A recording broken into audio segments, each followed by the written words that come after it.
admit it. You hold on to outcomes with a death grip. Am I right?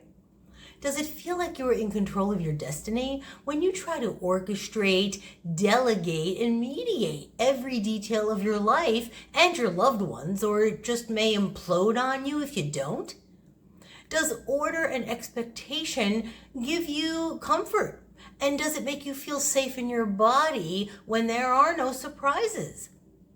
If you are shouting yes at the screen and breathing a sigh of relief that finally somebody gets me, then this video is tailor-made just for us control freaks. Let's do this. Hello and welcome to my channel. I'm Izzy, your soul energy alchemist, and I'm here to help you embrace your is-ness. So, how is this self-imposed dictatorship working for you? And how are those results coming along? I bet they come and they go, right? You feel good, then you feel bad. Happy, sad, high, low. Ugh, such a chore. Up until now, we have been in a chokehold over the way we believe things need to unfold in our lives in order to ease our conscience and soothe our inner child, which is a normal trauma safety response. However, it gives zero space for a natural manifestation to occur and for us to be able to receive guidance our higher self wants to send us. This is the way of the polarized ego, when we are stuck in a paralyzed state of survival, grinding it out, less than ideal results over months, years, and yes, even decades, only to either end painfully or leaving us laboriously attempting to fill this metaphoric bucket that never quite satisfies. Instead of effortlessly, welcoming in the magic and miracles that are our inherent birthright, but which can only be found in the unknown. See, our soul wants us to get comfortable there, forcing us to face the music and deal. So, isn't it time we stop the madness and welcome love in? You're here. You clicked on this video. Awesome. Now, let's look at why. Here are 3 pretty telling signs that you are not letting go and allowing. Number 1, you are the king or queen of micromanagement, meticulously planning every variable, the how, the why, the when, to finite detail, making sure that everything aligns with your expectations and approval. You take on all endeavors as your personal project and calling. Subconsciously hoping to feel validated, seen, and respected. But this usually backfires because the energy behind it is pushing against instead of pulling toward, okay? It's swimming against the current, so to speak. It sends a desperate, energetic message that you are reliant on an external element to prove your worth and right to be in this world.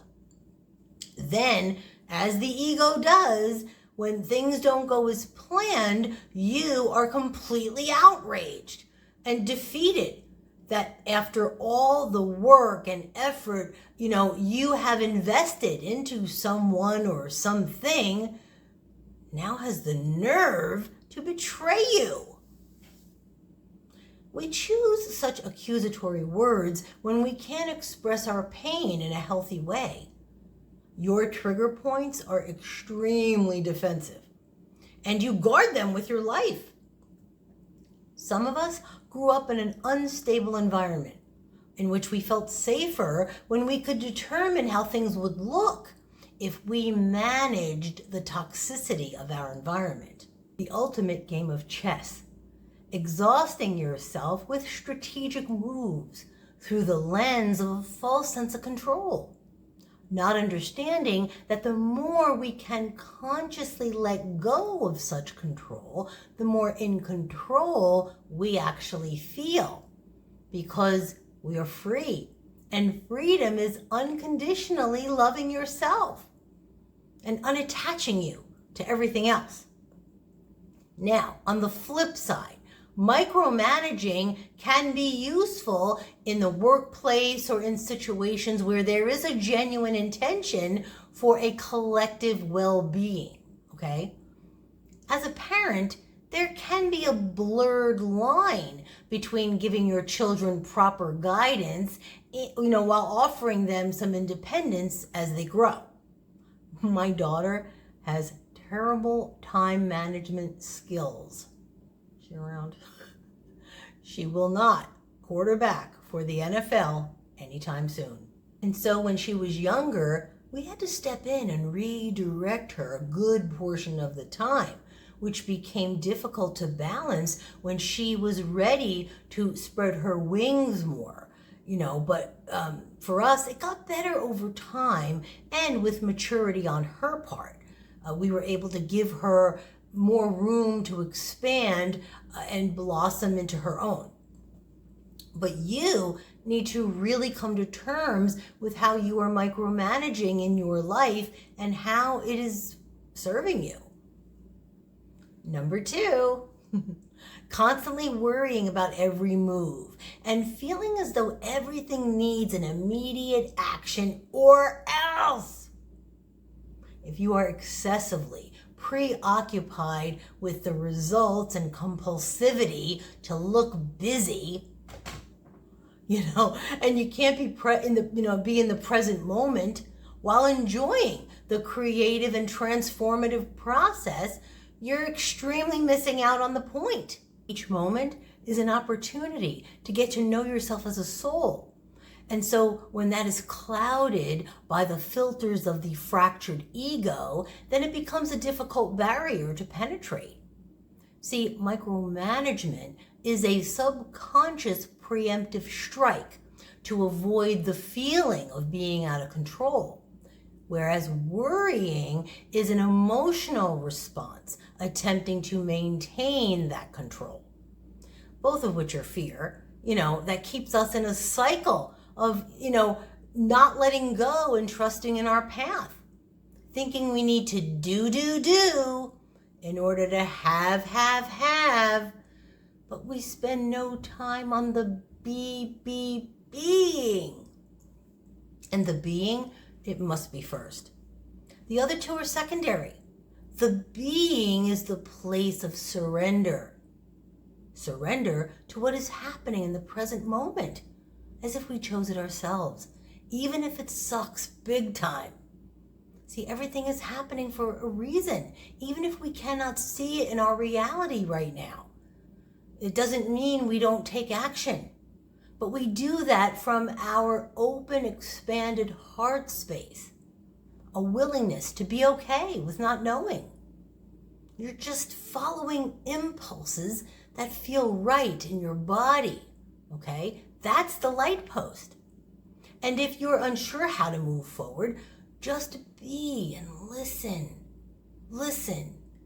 Always tune into how you are feeling, okay? And, it's good to ask for guidance, but it is crucial that you stop and breathe. Bring awareness to who you are as a being and love yourself as you are. The being is letting go, relinquishing control, and allowing life to flow. Your soul will bring you what is needed when it is needed. Did you hear that? Did you understand that? I get that it's easier said than done. It is a process after all. And the more you practice it, the easier it is to transition to the other side. Now, I will link my 10-minute loving kindness meditation in the description box below. It is great for embodying and sharing the energy of unconditional love. Listen, I've been on my spiritual journey for 7 years, and I still try to control a lot, especially when my heart is involved. My fear of abandonment and anxious attachment style used to throw me into a whirling dervish that handed over my power to my fear, recreating my trauma over and over again in a different but familiar scenario. Before I effectively alchemized my energetic body, I would constantly worry in my relationships while also subconsciously micromanaging their lives in order to align with what I needed to feel secure. I placed so much pressure on my partners to be perfect and also rescue me from me in a codependent, toxic cocktail of shit. This stems from my experiences of loss and desertion through my emotionally unavailable parents, to the death of my grandfather when I was 17 and he was my world. And then, every intimate relationship following after that.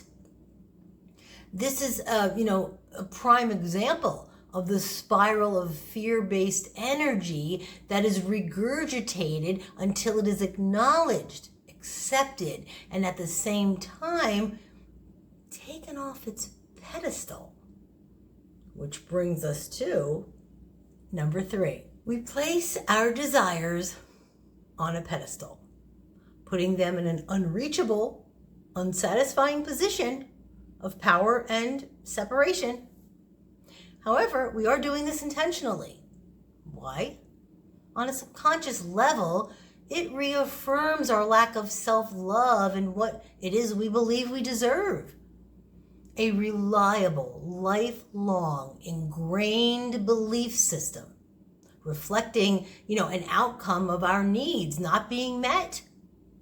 If you treat someone like a celebrity, they will treat you like a fan. This only creates resistance, but this resistance feels recognizable. Everything we do, every habit we form has a payoff, okay? But it is in the awareness of it, the shining a light upon it, that allows it to transmute. Taking it off of its illusory high horse, equalizing and balancing the energetic wall we have sandwiched in between what we desire and what we actually manifest. And you do this, by taking charge of your energy, removing it externally and directing it back internally. At the end of the day, we are co-creators of our reality.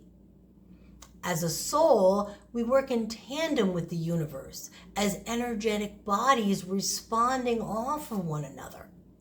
If we are unable to open up our heart and accept whatever comes in without judgment, we are sending the message that we are not ready to receive what is meant for us because of this emotional block we have set up camp with. Trying to control and steer the ship only creates a discord because you are doing so from the ego. And there is where you must experience that maniac duality. So in closing today, letting go involves a fearless willingness to say, screw it, I'm skydiving off the cliff. Well, maybe you're not cliff diving yet, but you get what I'm saying. Start at the edge of the pool. Embracing the unknown can be exciting and invigorating, giving you a new sense of purpose and inspiration. It holds the potential for all possibilities. So try it and be gentle and forgiving with yourself as you let go and see what wonderful things are waiting for you. Be present in this day. Show gratitude while you serve it forward with your badass rock and roll heart. Until next time, I thank you so very much. Namaste.